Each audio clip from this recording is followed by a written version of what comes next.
Captain Park stood at the viewport of the UES Perseverance, watching Earth grow smaller in the distance. The ship had been hurriedly dispatched to the edge of the solar system after their long-range sensors detected something massive approaching, something definitely not human in origin. "Sir, the object is slowing," reported Officer Kim, her fingers dancing across the holographic display. It's changing course to match our orbit." Park nodded, trying to hide the tension in his shoulders. Humanity had theorized about alien life for centuries, but actual contact? That wasn't something he'd expected to happen during his lifetime. "Put it on screen," he ordered.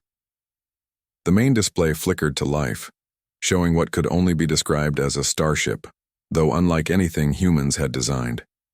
It gleamed like polished obsidian, with strange crystalline structures jutting from its hull that seemed to pulse with internal light. The vessel was enormous, easily 20 times the size of the Perseverance. "Any attempts at communication?" Park asked, his throat dry. "Nothing we recognize as such, sir," Kim replied. "But there's an unusual radiation pattern coming from their ship. It could be a scanning beam." The bridge fell silent as the crew watched the alien vessel gradually match their position. Hours passed in tense waiting. Some crew members whispered that perhaps the aliens were just as nervous about first contact as they were.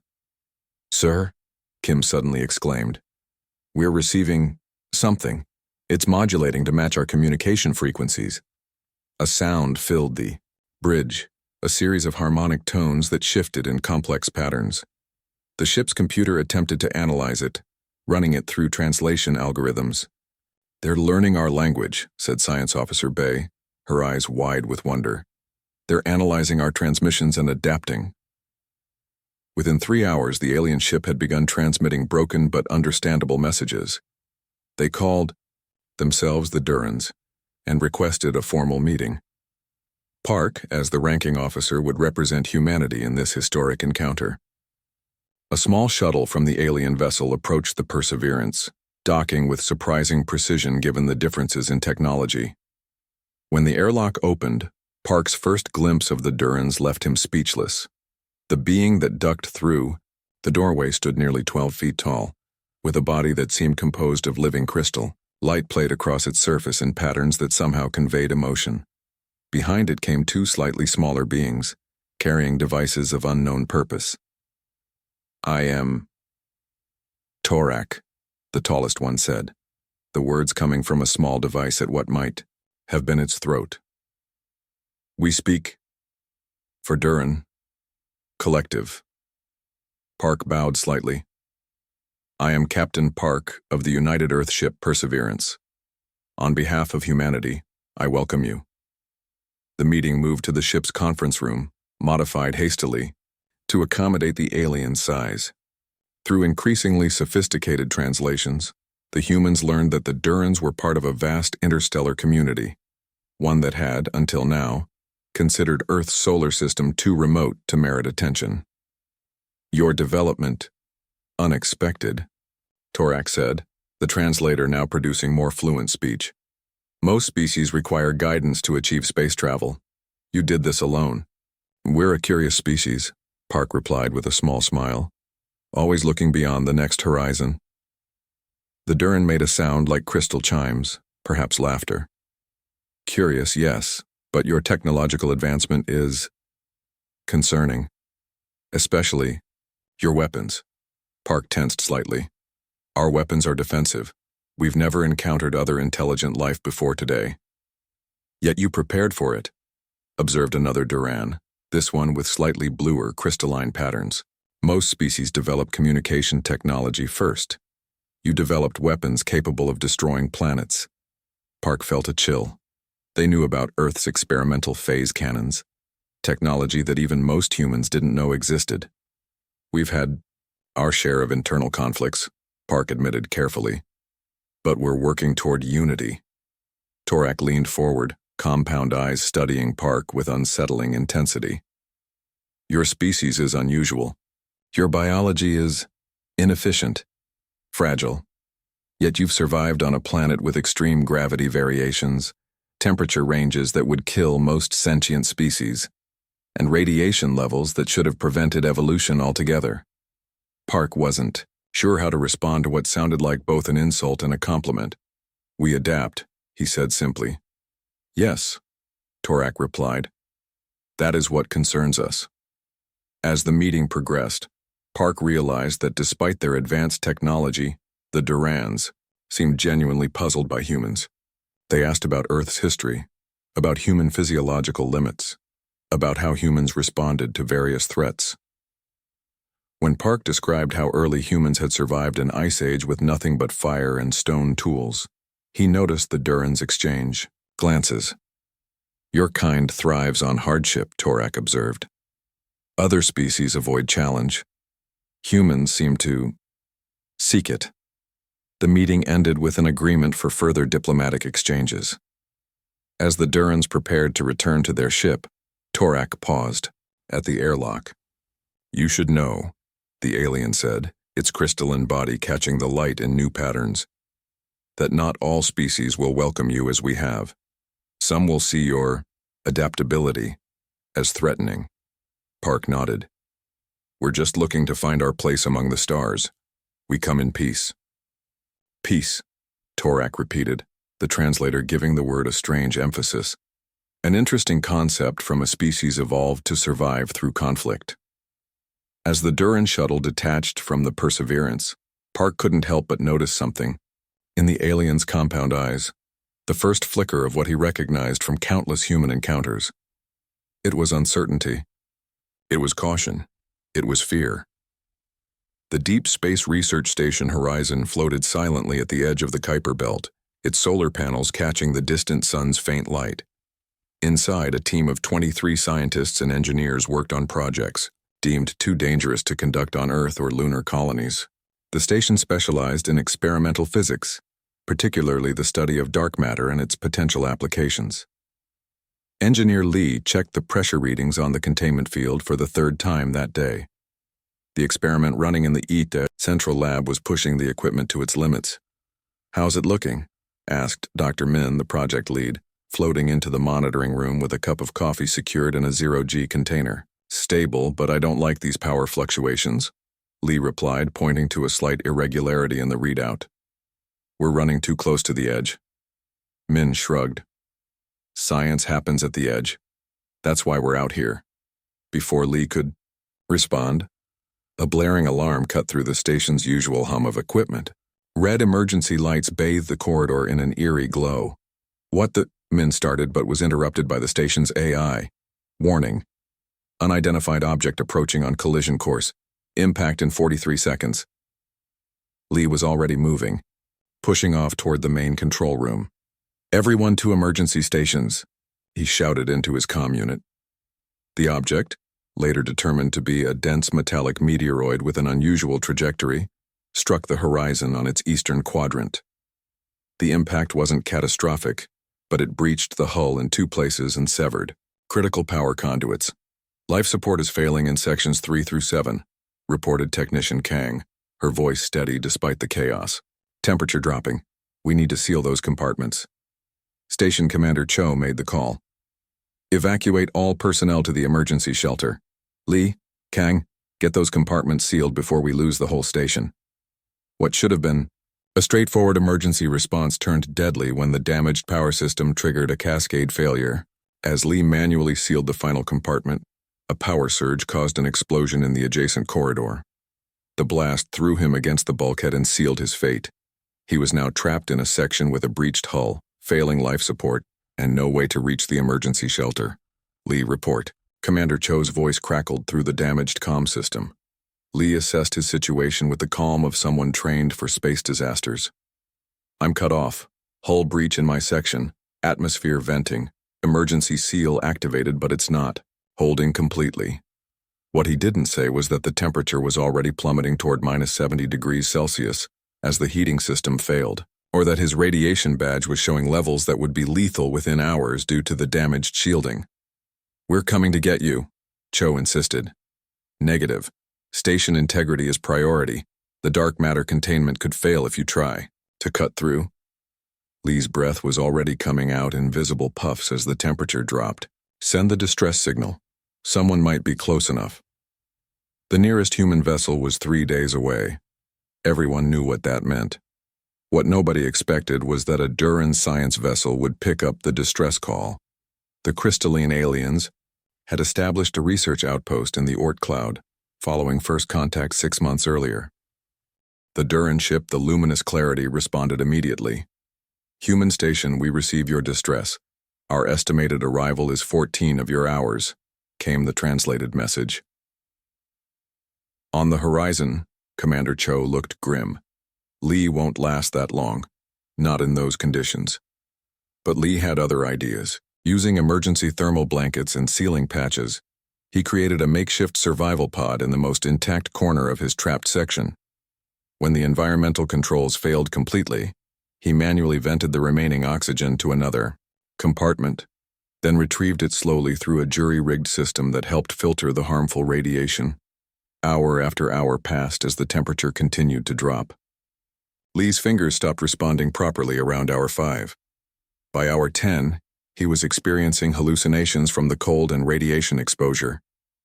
But he kept working, maintaining his makeshift life support and, incredibly, protecting the research data stored in his section. When the Duran ship finally docked with the Horizon, they expected to find only corpses in the damaged section. Their sensors indicated conditions no organic being should survive: extreme cold, radiation, and almost no oxygen.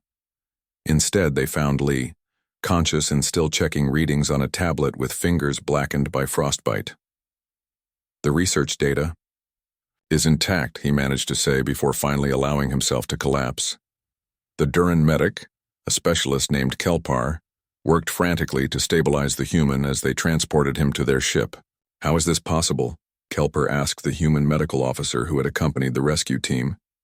"His core temperature is impossibly low. The radiation exposure alone should have killed him hours ago."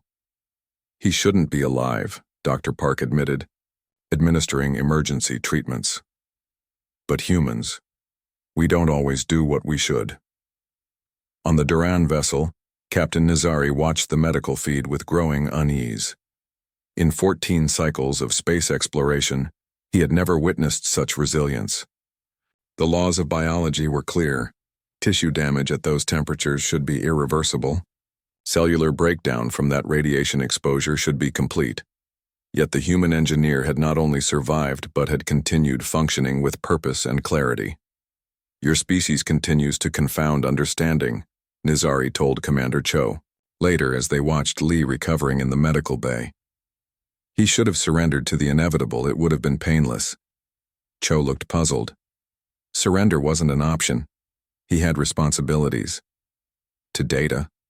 The Duran's crystalline form shimmered with confusion. To his crew, to the station, to the mission. Cho watched as Lee managed a weak thumbs up from his bed. "That's just who we are." Word spread quickly through the Duran fleet, and eventually to other species in the galactic community. The incident was recorded, analyzed, and discussed at length in xenobiology conferences across 3 sectors. The official report noted that human physiology showed unexpected adaptability to extreme conditions. The unofficial discussions among alien species carried a different tone. "They don't stop," a Duran scientist told colleagues at a private gathering. "Even when all biological systems are failing, even when logic dictates surrender, they continue, functioning through sheer force of will." The conclusion, never stated officially but understood by all, was clear. Any species that could ignore its own biological limits was not one to be underestimated or provoked. The invitation arrived 6 months after the Horizon Station incident. By then, humanity had established formal diplomatic relations with both the Durans and 3 other spacefaring civilizations. The message came on a crystalline data cube that required special equipment just to read. The Moro Collective extends recognition to the species designated human and invites participation in the grand trials. Ambassador Yoon read aloud to the United Earth Council. "What exactly are these grand trials?" asked Counselor Bay, leaning forward in her seat. Yoon consulted his notes. "According to our Duran contacts, they're a series of competitions held every 50 years. They determine each species' standing in the galactic community, Competitions? General Wu raised an eyebrow. Like sports? More like tests of capability, Yoon explained. Each focuses on different attributes: technological innovation, cultural achievement, and something they call the endurance trial. Discussion erupted around the council table. Some argued that humanity wasn't ready to compete on a galactic stage. Others insisted that refusing would make Earth appear weak. In the end, they decided to send a small delegation, led by Special Operations Commander Song. At 34, Song had distinguished herself during the Antarctic crisis, surviving 2 weeks alone after her research team's shelter collapsed during a record-breaking storm. The journey to the Moro homeworld took 3 weeks aboard a Duran transport ship. Song spent the time studying everything known about the Moro collective, a species of hive-minded beings who had evolved from colony organisms in the methane oceans of their homeworld. When they finally arrived, Song was struck by the strange beauty of the Moro architecture, flowing structures that seemed to ripple and pulse with internal light. The delegation was greeted by Elder Han, a Moro representative who had been specially modified to communicate with individual consciousness species. "We observe your arrival with interest," Elder Han said, its voice a harmony of multiple tones. "Few new species choose to participate in their first cycle of eligibility. Humans are curious by nature," Song replied with a polite smile.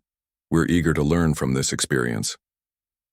The elder's compound eyes studied her. Curiosity, an unusual motivation.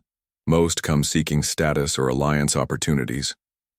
"We can have multiple reasons," Song said. The trials began the next day. Earth's scientists excelled in the technological innovation category, presenting their latest advancements in quantum computing. The cultural achievement presentation, a combined exhibition of Earth's artistic diversity, received mixed reactions from the alien judges, who seemed confused by the emotional range expressed. Then came the endurance trial. This final challenge tests physical and psychological limits, Elder Han explained as they approached a massive dome structure. Each species sends 1 representative. No species has ever completed it. "What's the current record?" Song asked. 17 hours by the Durans, Han replied. "Most species surrender within the first 6 hours. Song nodded. "And what exactly will I be doing?" The trial places competitors in a shifting environment. Conditions change randomly: gravity, temperature, atmosphere, light levels. The only goal is to remain conscious and functional. "Sounds like a Tuesday at Special Operations training," Song joked. But notice the translator didn't convey her humor to the elder. Representatives from 12 species gathered at the entrance to the dome.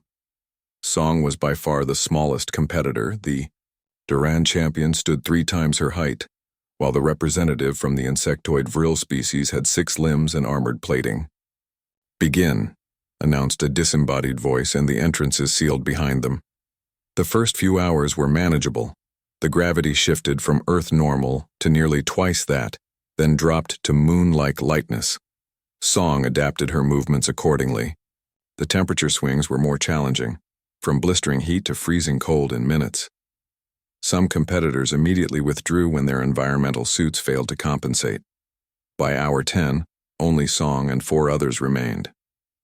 The atmosphere had changed composition 6 times, once becoming so thin that Song had to control her breathing carefully to avoid passing out. The Duran competitor seemed to be struggling with the rapid light changes, from blinding brightness to complete darkness in seconds. What the alien observers didn't understand was that Song was actually enjoying herself. Each new challenge triggered her body's stress response, flooding her system with adrenaline and endorphins. Where the other competitors conserved energy and grimly endured, Song actively explored the changing environment, testing its limits. That on human exhibits unusual behavior, noted one Moro observer to Elder Han. "It appears to be playing?" "Impossible," Han replied. "The stress levels would prevent recreational behavior." Yet Song continued moving purposefully through the dome, sometimes laughing when particularly difficult combinations of conditions occurred. When the gravity suddenly tripled while the temperature plummeted, she simply rolled with the change, adjusting her stance and continuing forward. By hour 20, Song was alone in the dome. The Duran had withdrawn after sustaining injuries when a gravity shift caught it off guard. The observers were now watching with undisguised fascination. Its vital signs should indicate extreme distress, a Moro scientist noted. Yet its brain chemistry suggests excitement. Hour 30 came and went. The Moro controllers began implementing combinations of conditions never before used. Toxic atmospheres requiring Song to hold her breath, gravitational shifts that created shearing forces, sound waves at painful frequencies. Still she endured. More than endured. She adapted. At hour 48, Elder Han made an unprecedented decision. End the trial, it announced. When Song emerged from the dome, she was exhausted, but still standing. A crowd of alien spectators had gathered to witness what many were already calling a historic moment. You have exceeded all previous records, Elder Han told her formally. The trial was designed to find breaking points. You appear to have none. Song shrugged, accepting a container of water from her human colleagues. Everyone has breaking points, Elder. Humans just have a lot of practice pushing past them. Later, at the formal recognition ceremony, representatives from across the galaxy approached the human delegation with new interest, and in some cases, visible concern. Your species does not break, Elder Han said, its voice containing harmonics that the translator couldn't quite capture. What forged such resilience? Song considered the question carefully. She could have given a scientific answer about Earth's evolutionary pressures, or a poetic response about the human spirit. Instead, she opted for simple truth. Earth, she said. Our home isn't gentle or forgiving. It has ice ages and supervolcanoes, floods and droughts, predators and plagues. We survived because we had to. The simple answer sent ripples of unease throughout the gathered aliens. That night, the Moro Collective updated its assessment of human capabilities in the Central Galactic Database.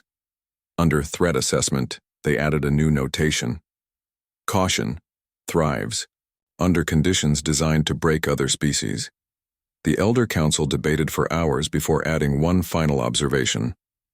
May be impossible to defeat through conventional means. The discovery began as many scientific breakthroughs do, with a mistake. Dr. Choi had led the archaeological expedition to Epsilon 7, a seemingly unremarkable moon orbiting a gas giant in the Cygnus system. Earth's newly established colonies had been expanding rapidly since first contact, with humanity eager to claim its place among the stars. Choi's team wasn't supposed to be on Epsilon 7 at all. Their original destination had been a different moon with promising mineral deposits, but a navigation error during the landing approach forced them to divert. Well, this is a bust, grumbled Technician Jin as they set up the temporary habitat. Nothing but rocks and dust as far as the sensors can see. Choi nodded absently, his attention caught by something odd about the landscape. The rock formations in the distance seemed too regular, too perfectly spaced. Let's check those structures before we call for extraction, he suggested. The team trudged across the barren surface, their exosuits protecting them from the moon's thin, toxic atmosphere. As they approached the formations, what had appeared to be natural rock columns revealed themselves as something else entirely. The remains of massive structures, weathered by eons of exposure. This is artificial, breathed researcher Kang, running her scanner over the nearest column. These are buildings, or what's left of them.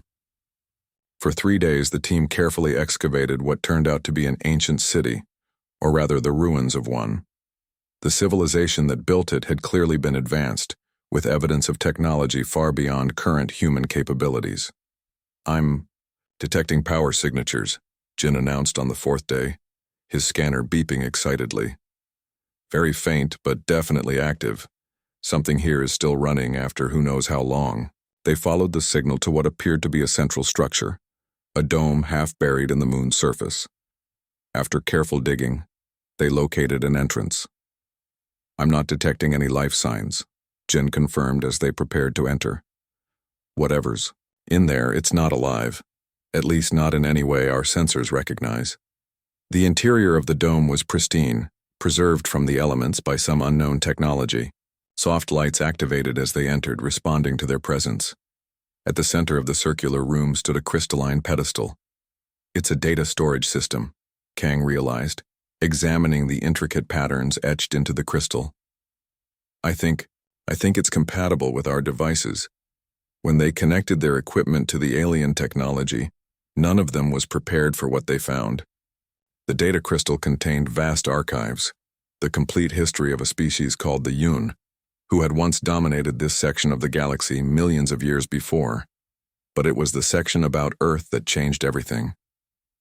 Choi stared at the translated text in disbelief. "This can't be right," he whispered, but the evidence was undeniable.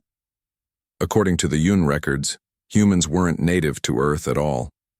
The team worked through the night, translating and verifying the information. The story that emerged was both fascinating and disturbing.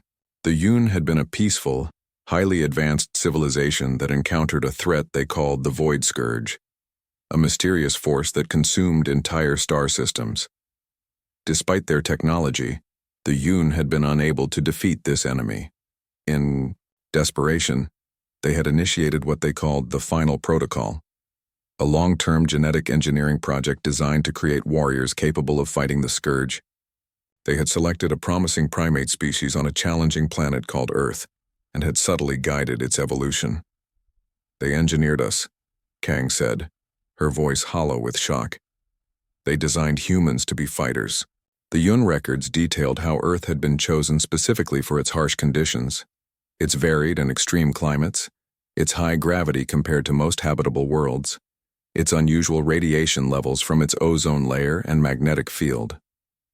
Each environmental challenge had been calculated to forge a species that was adaptable, resilient, and capable of thriving under pressure. Most disturbing were the genetic modifications. The Yun had altered their test subjects at the molecular level, enhancing certain traits: endurance, pain tolerance, aggression tempered by social bonding, and most significantly, a neurological structure that actually responded positively to stress. "This explains so much," Jin murmured, looking through medical data. "Why humans can push past physical limitations that should be absolute. Why our bodies produce endorphins during stress responses. We were built to be weapons," Choi said quietly. The implications were staggering.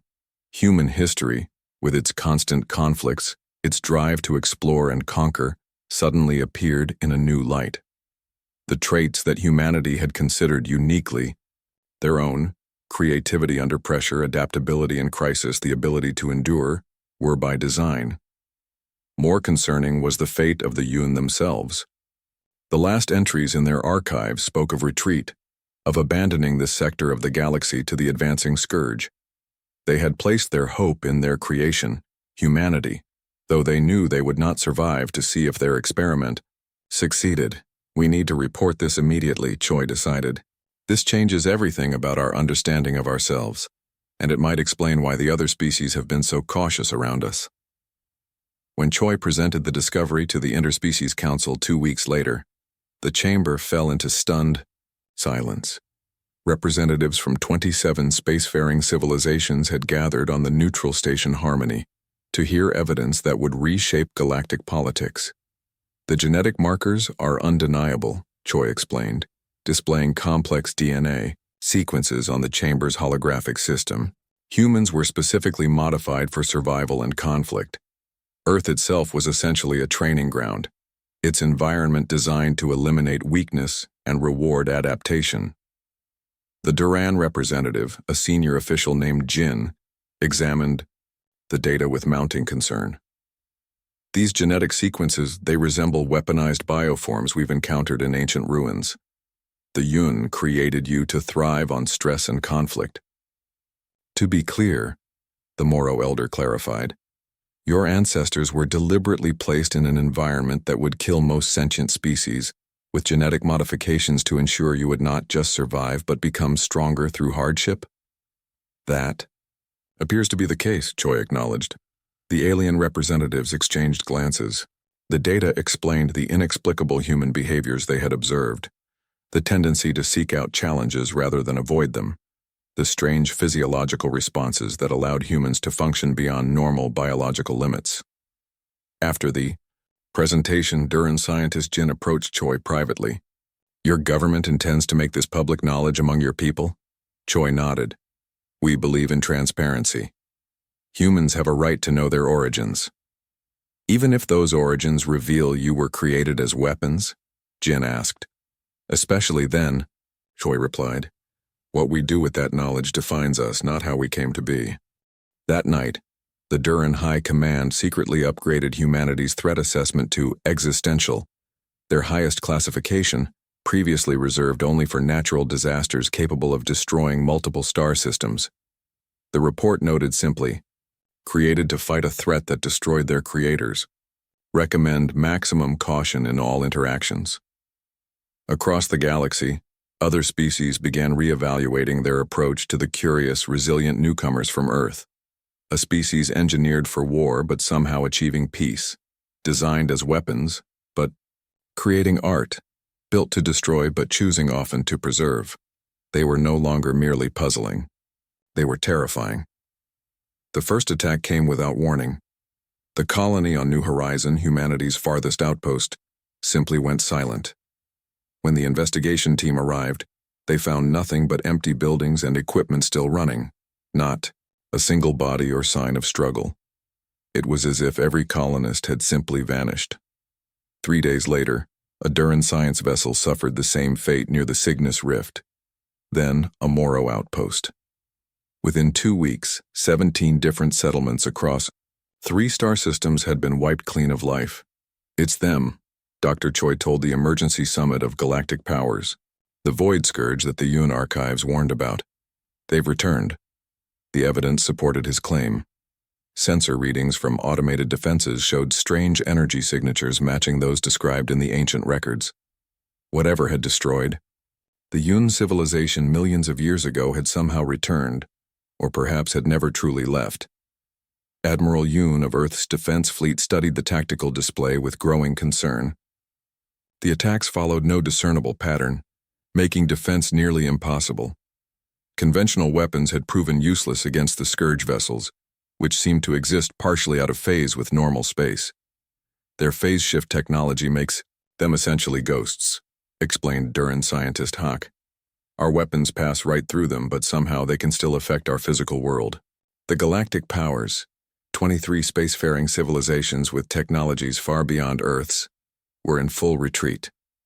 For the first time in recorded history, species that had been enemies for millennia now huddled together in protected systems, pooling resources and knowledge in a desperate bid for survival. "We need something they won't expect," Admiral Yun said during a strategy session with the Allied Species Command. "Something outside conventional warfare." The Duran Supreme Commander, a veteran of 100 campaigns, looked skeptical. "We've tried everything in our considerable arsenal. Nothing affects them." "Maybe that's because you're thinking like Durans," Yun replied. "Or Moro, or Thela, or any of the established species. You've all evolved towards stability and logic. Humans, we were engineered differently." It was a risky suggestion, reminding the other species of humanity's artificial origins as weapons, but desperation had overcome political sensitivities. "What do you propose?" asked the Moro elder. Yun outlined a plan so unconventional that the alien military leaders initially refused to consider it. It violated every principle of strategic doctrine they had developed over thousands of years. "We use their own phase, technology against them," she explained. "But to do that, we need to capture one of their ships, which means getting close enough to be taken." "That's suicide," stated the Thela commander flatly. "Yes," Yun agreed. "It is. That's why it will work. They won't expect it because no rational species would attempt it."